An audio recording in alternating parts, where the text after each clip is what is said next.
we talk about culture, expectations, biases, and all in the context of your book, of your life story, where you, and I hope I interpreted that right, Florence, really have made it your passion, your intention to make conversation better between people, right? From different backgrounds. Yes, that's right. Backgrounds, whatever. Yeah, that's right. Yes, because I learned how to talk to people here in Germany who might have questions, who are a little bit puzzled, like, why are you German, or why do you think you are German? Why do you speak German that way? Yeah, I always say it's my mom tongue, not my mother tongue, but my mom tongue. Yeah, and so to make people understand that we can be German or feel German, although we don't look like Germans.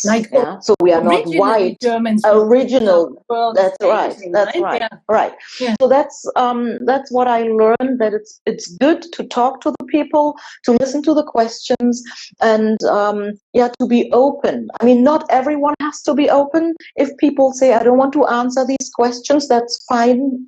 Really fine with me. But I think I'm on this earth to answer questions. That's what I think. Yeah. I love that. It was given to me, I think, this job or passion. You do it so beautifully. Every video I see of you where you give real good advice what not to do, maybe, or how to reflect on things before we speak. Sometimes it's just about that, to take that 2 seconds and today,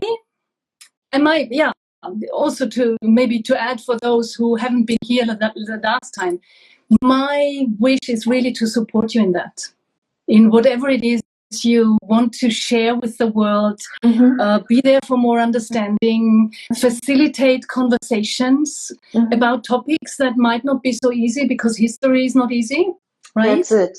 It's not so nice very often. So let's work that field together, and it is beautiful to do that with you, with your story, because it's so interesting. Thank you. And by your story, I think people can learn a lot of things. Yes. And with your experience that you share. So, thank you very much. You're welcome. We said we look a little bit at your time in Nigeria, when your parents sent you back to Lagos. And again, so you were the foreigner, the other one, the other, there in Germany, where you are, where you grew up with your mom. And suddenly, even though one might think, she fits in, right? Into Nigeria, that's where she might belong. You were the other one again. Yeah. Do you want to tell us a little bit about that part of your life, about that, those difficult years, actually? Yeah. I can do that. You know, when my parents decided to go back to Nigeria, into their home country, they also told me, well, we are going back in our home country. And I thought, well, it's not ours. I mean, I was born in Germany. I lived with my German mom. So why do you think it's ours? It's yours. But of course, they wanted me to join them, and my two younger brothers, we had to join them. I mean, my brothers were fine with that, because they lived with my parents. The smallest or youngest one was five weeks old, so he couldn't decide anyway. Yeah. And but I would have loved to stay with my mom, with my German mom, but I wasn't allowed to. And then when we arrived in Nigeria, everything for me was strange, was new. I couldn't speak the language.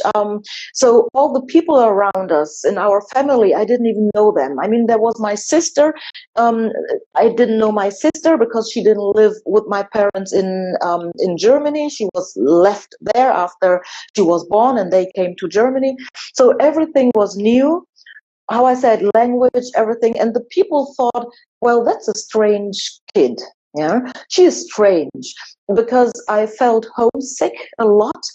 And well, they thought I'm really strange. And in German, we have a saying which means, so the normal saying is, something is, or someone is the black sheep. And I always say, well, I was the white sheep in that family because I didn't fit in, in that family, right? And I started school, and thank God they decided that I could go to a German school, which I think was really expensive, but for me that was really, it was joy. I mean, school is not joy normally, but going to that school was for me really, it was like paradise. And in the school, all the things were kind of familiar, like the teachers, the behavior of the teachers, all the maids and the language, the books, everything was familiar. But I was the other one there too, because all my schoolmates were kids from expatriates, right? So they were white mostly? They were white mostly, or had a white parent, right? And they lived in gated areas, really posh, really fine, really nice.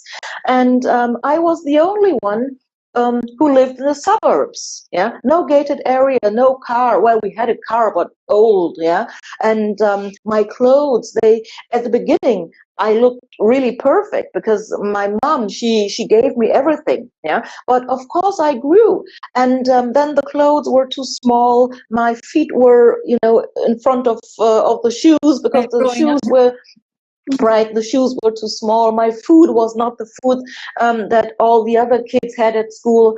So I was the other one there too, right? Yeah. And how did your family there see things? Did they realize how you suffered and how difficult it was for you actually? Well, I don't really think so, because I was used to a family in Germany that was kind. My mom, my German mom, she was loving, she was kind, she cuddled me, and was really a loving person. And my dad, he was cool. I thought he was cool, but my mom, well, she was not like my German mom, right?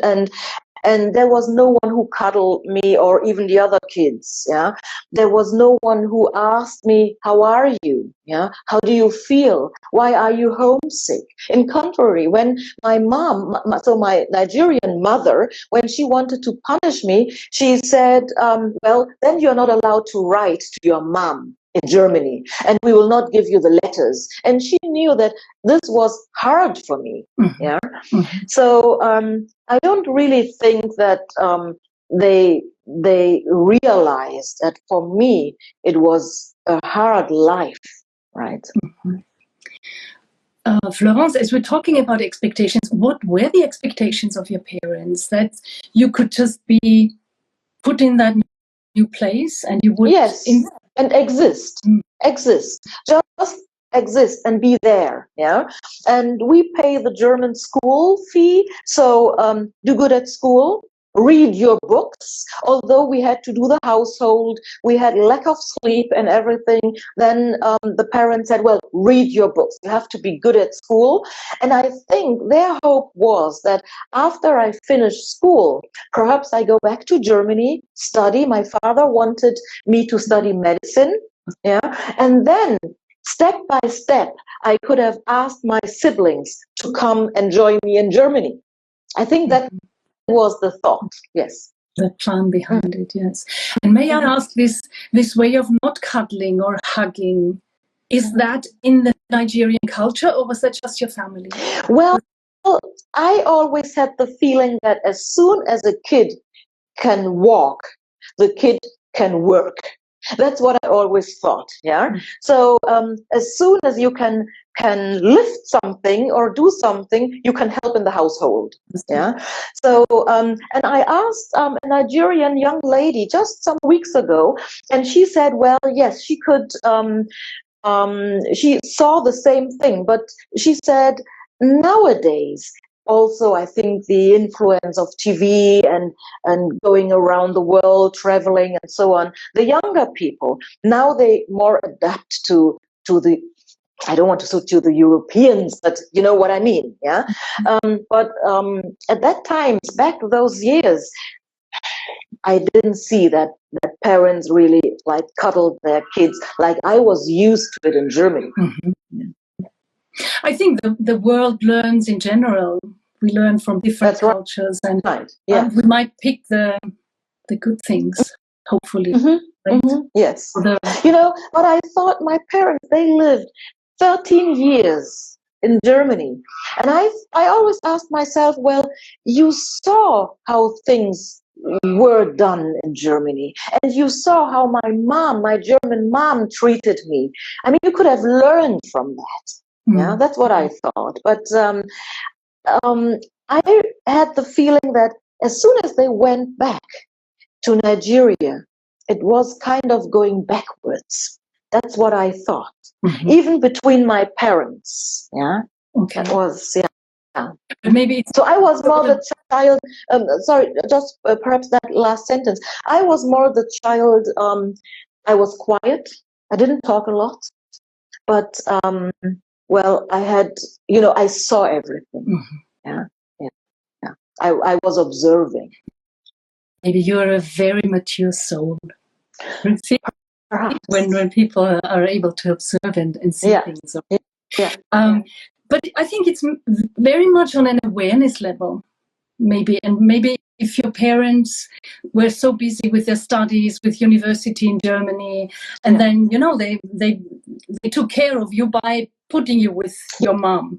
Yes, which was nice, which was lovely, because I know, and I was told years later that West African families used to put their kids in European families when they went abroad. Yeah, so that was not unusual. For me, it was lovely, but lots of parents, that's what I was told, left their kids with these foster parents and went back into their country to kind of build a new family. And for those people who were left behind, it was really hard. I wish that they would have done it with me, because for me it wouldn't have been hard. I would have loved it. I would just have said bye-bye. Yeah, perhaps we would have gone to the airport saying bye-bye, and that was it. Yeah, so I would have loved it. Yeah, you would have been happy to stay. Yes. So what happened then? So you were in that German school in Nigeria, in Lagos. What happened? How did you ever make it back? Because obviously you did make it back. Yes, obviously I'm back home. Well, I had a teacher, and she was our new class teacher in, I think, the fifth class. And we had to write an essay saying my biggest dream.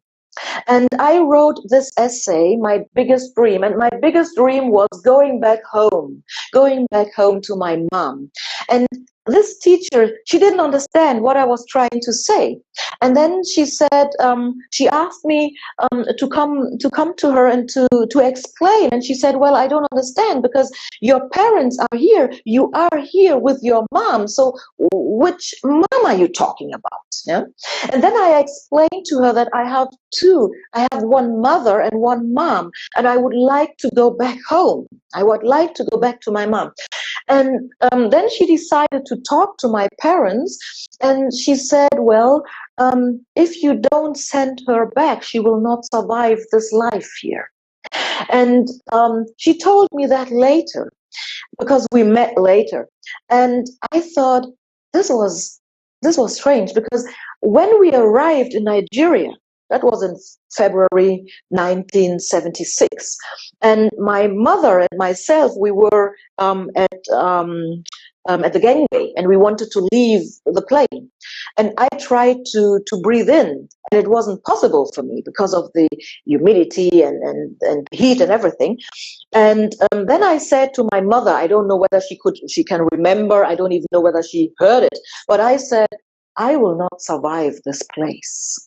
Yeah, and this teacher, she said the same when she spoke to my parents, and it was a kind of trick, because she said, well, do you want your daughter to study something very, very, well, not beautiful, but very important, or, excuse me? Prestigious, maybe? Prestigious, that's the word I was looking for, right. And they said, yes, yes, of course. And she said, well, I guess you want her to become a lawyer or a doctor. Yes, of course. And then she said, well, and if you want this goal to become true, I think you would have to send her back to Germany now. Yeah, because first, she will not survive it here. And second, she will not be successful in school here because there was nobody who could help me.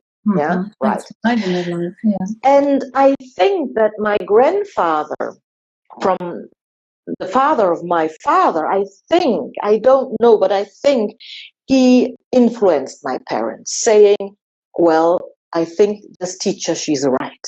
Yeah. And well, and then they sent me back, thank God. Yeah. Maybe he realized you were not thriving as your siblings did, maybe, right? Yeah. Because you said you grew up with your parents, so presumably they had more of the Nigerian culture even in Germany. Yes. They were with your parents. Yes, of course, because I mean, my brother, he was 5, and the little one was 5 weeks old, so there was nothing German in him, right? Yeah. And I was the only one who grew up with a German mom. All the German values that you got from her. Yeah, that's right. So what happened then? Well, what happened then? Well, I came back, and first of all, I was happy. I was just a happy kid, but I was different. I changed. I wasn't really healthy. I was really, really skinny, and just, you know, a tiny kid. And well, I had to start school, and my life was just school, learning, school. That was my life, and I ate a lot. I was never in a kind of too much, but I ate a lot. And I ate, and this is something I really like to remember, but there is also a story behind that which was not that nice. Bread rolls was, for me, the most delicious things. Bread rolls with really nice butter, cold butter, and a chocolate spread. And a very, very special German chocolate spread. Not any kind of the special one. I don't want to name it here because then, I wasn't saying it either because it's named. Yes, that's right. But a very special one. Yeah. And I had, I think, like 4 bread rolls a day at school.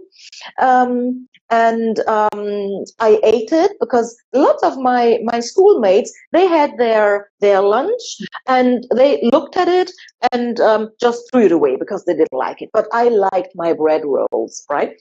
And then there was one guy, I think it was in the sixth class, or not, I think it was in the 6th class, and he said, well, if Flori, I was called Flori, so the Florence was, the short form is Flori, and he said, when Flori wouldn't eat that many bread rolls, the kids in Africa would have more to eat.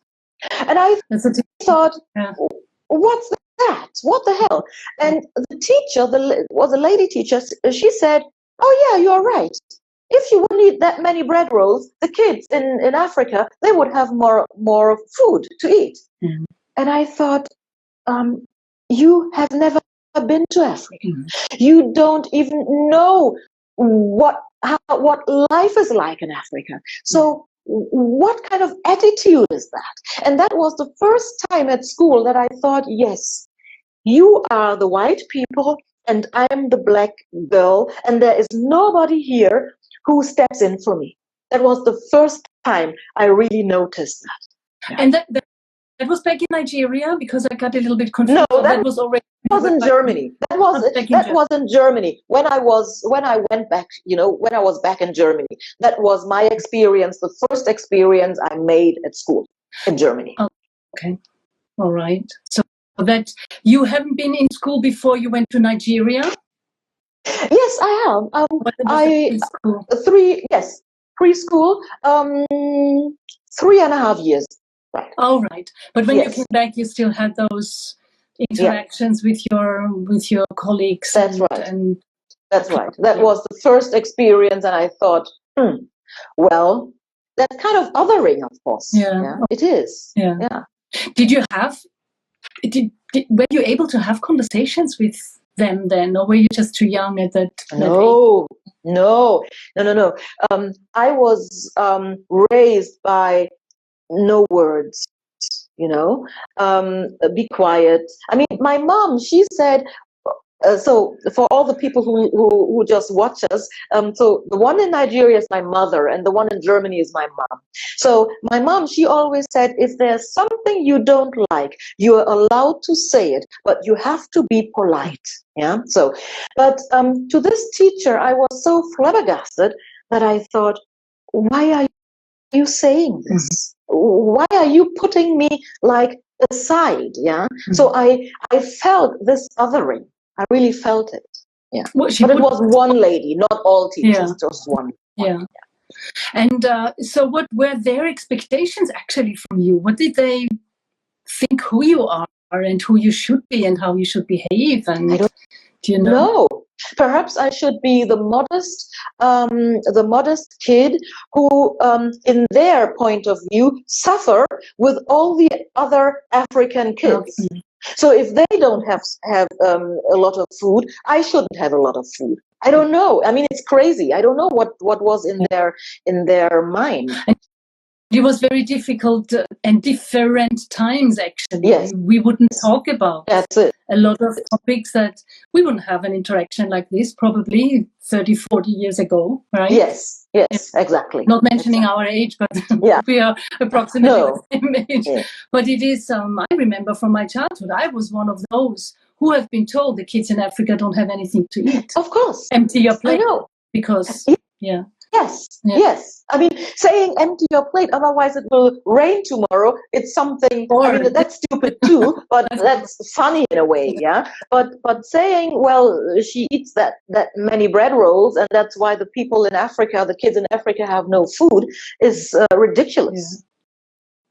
So a lot of biases from people when they met you, a lot of beliefs that they had about you. Yes. Whether or not they were true. Yes. So how did it then end? How did your school life go up until the moment you finished school and started university? How did times change? How did you change in that environment?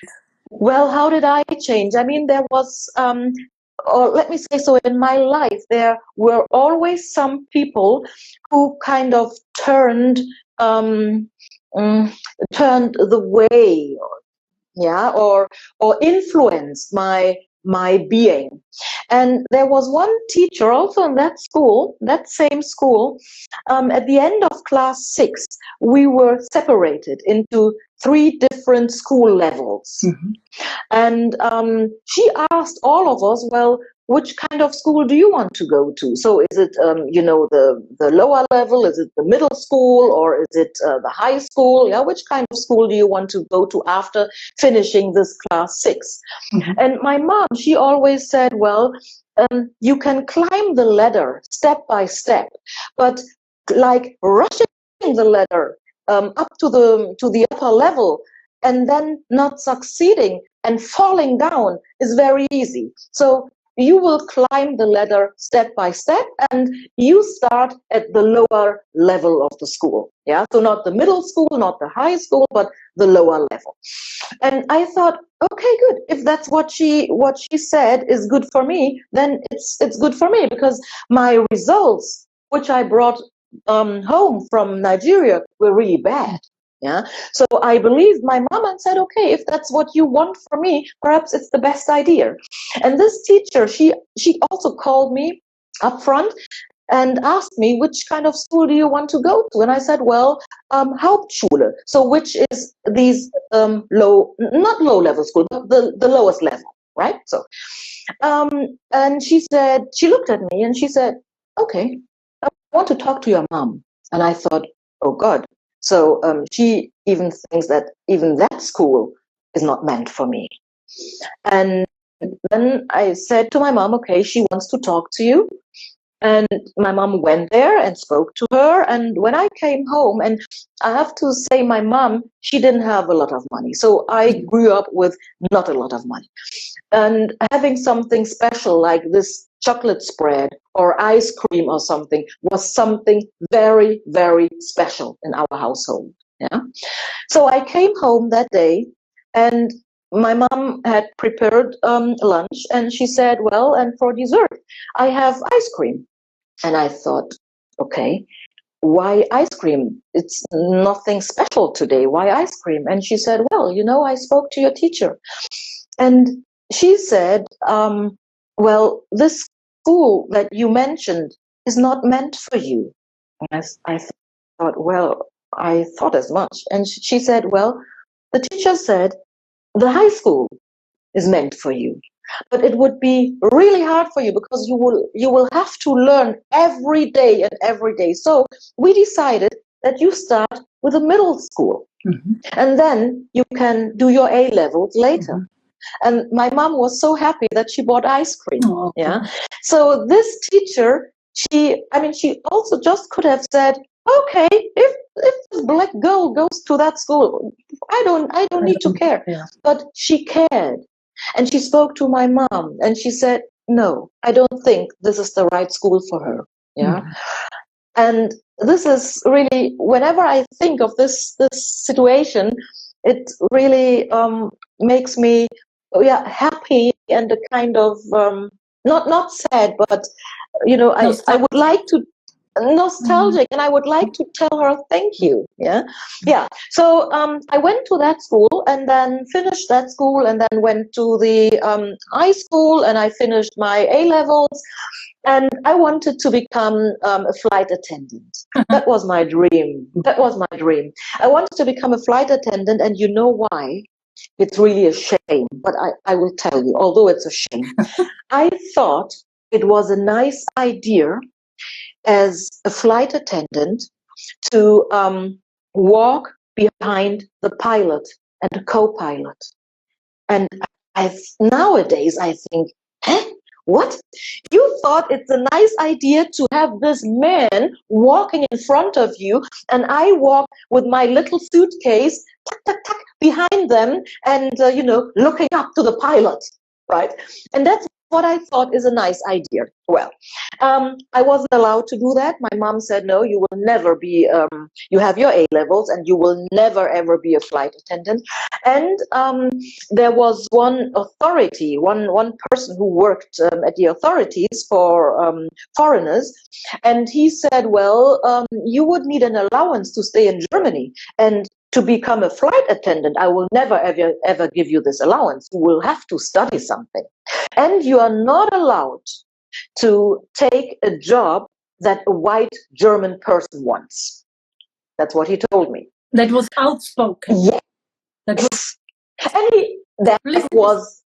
was spoken. He said it to me. You have to study something that when you want to have a job, you will not take a job away from a German white person. That's what he said. So flight attendant, no way. And he also said, and I was 16 at that time, you know what? The easiest thing for you to stay in Germany is to marry a German. And I thought, well, I'm 16. I don't want to marry, and I don't want to marry a German, and I don't want to talk to you about this topic, right? Well, crazy enough. So I made my A levels, and then I thought, okay, flight attendant, I'm not allowed to do that. So what can I study? And I made an internship in an institute which was for young people. So they came after school, and they didn't go home, but they came to this place, and we had to play with them, do homework with them, and just entertain them, right? And these kids were known as not really well taken care of kids. And I thought, I don't even want to talk to them. There's nothing we have in common. Their language is not the language I speak, and it was German, but the wording was not the wording I was used to. The behavior was not the behavior I was used to. So I thought, I don't want to have anything to do with you. But after a while, we interacted. And they told me about their school, and they were lovely. They were lovely kids. They needed attention, right? And then they told me about school, and all these kids, they visited these lowest level school. And they spoke about their teachers and how they hated school. And then I thought, just hold on.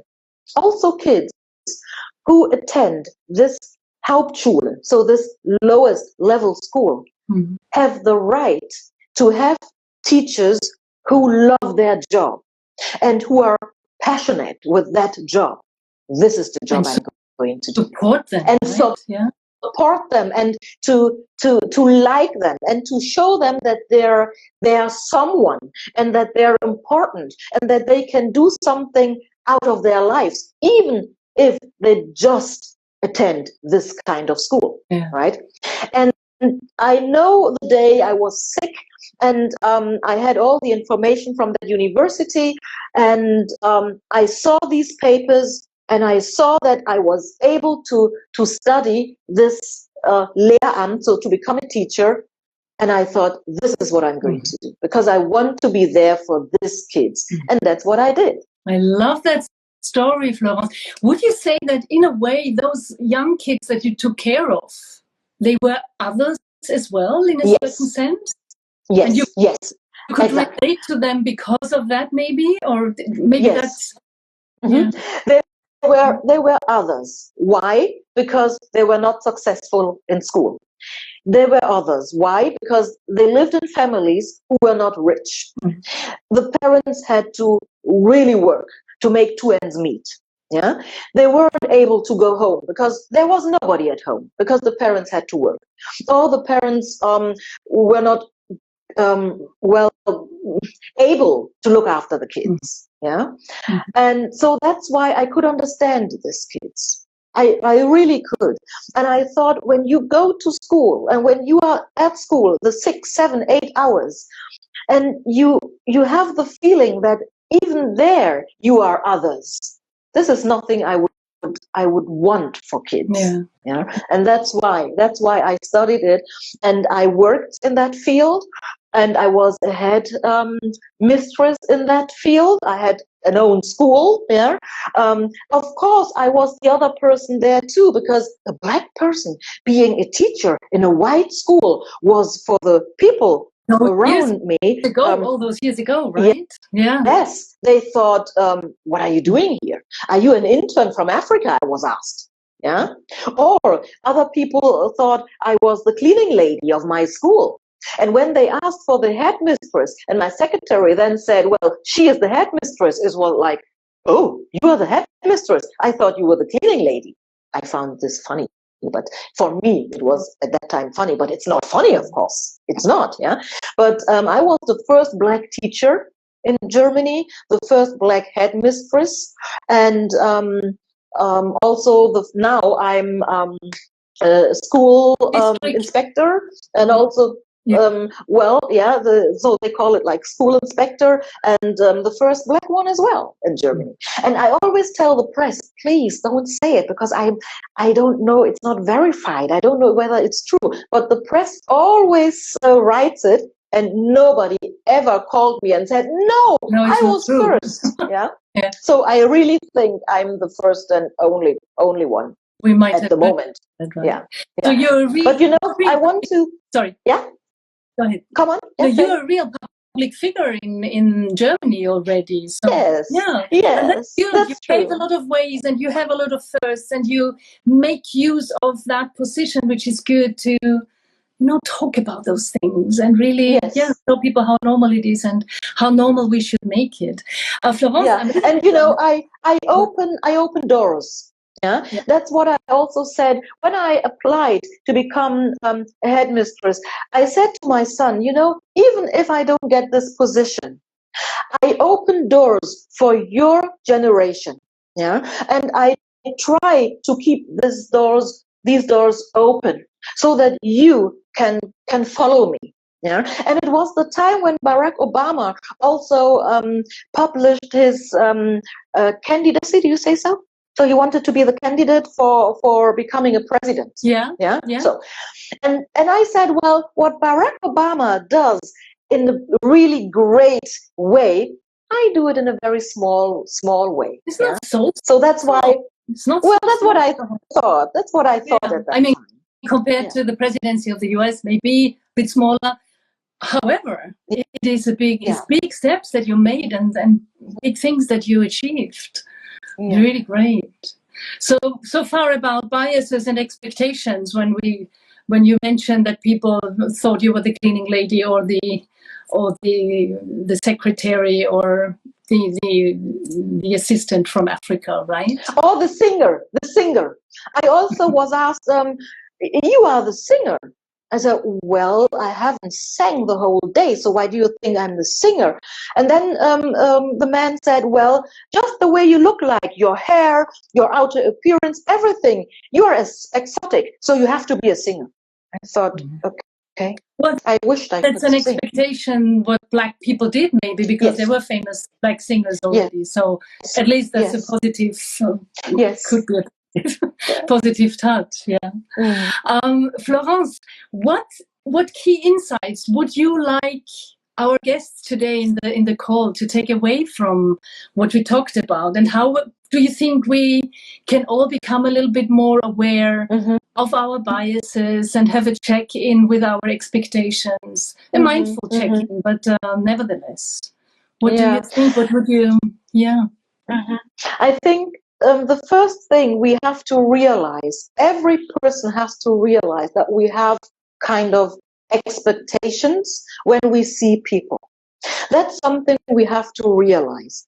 And to deny it is something negative, because then you are not willing to think about your expectations, to think about your prejudice. Yeah. So realizing that we all have kind of prejudices, no matter what we look like, is the first thing. And then to ask oneself, what kind of prejudice, what kind of bias do I have? And how am I able to cope with them? Or do I need to just Google something? Or do I need to talk to someone? Do I have to ask someone? And not to say, well, I don't see colors, I don't see ethnics, I don't see, because saying I don't see that means, like, I mean, I know what the people want to say. They want to say you are one of ours. But please realize that I have a life that can't be compared to a white person in Germany. Yeah.